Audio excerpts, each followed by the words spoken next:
کوئی مسلمان جو ان ناموں سے دعا مانگے گا نامراد نہ ہوگا. اللہ تعالیٰ کے ناموں کے ساتھ دعا مانگنے کا طریقہ یہ بھی ہے یا ذا الجلال والاکرام، یعنی اس نام کو وسیلہ بنا کر دعا کی جا سکتی ہے. یعنی آپ چاہتے ہیں اگر کہ دعا قبول ہو تو کیا کریں؟ بار بار کہیں یا ذا الجلال والاکرام، یا ذا الجلال والاکرام. حدیث میں ہے آپ نے ایک آدمی کو یہ کہتے ہوئے سنا یا ذا الجلال والاکرام، تو فرمایا مانگو تمہاری دعا ضرور قبول ہوگی. ترمذی. اور ایک حدیث میں یوں ہے اللہم انی اسأل بأن لک الحمد لا الہ الا انت یا حنان یا منان بدیع السماوات والارض یا ذا الجلال والاکرام.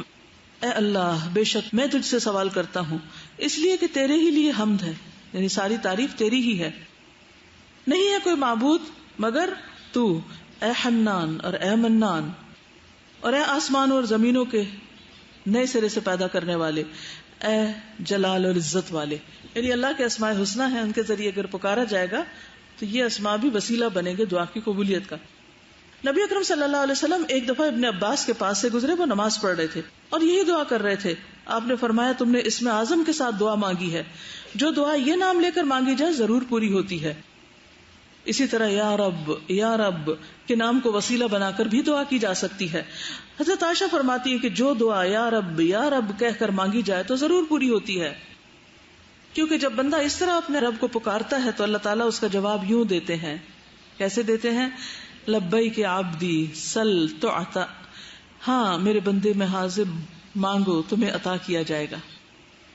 اسی طرح آیت کریمہ لا الہ الا انت سبحانک انی کنت من الظالمین، اس کو بھی وسیلہ بنا کر اپنی مشکل اور پریشانی کو رب ذوالجلال کے حضور پیش کیا جا سکتا ہے.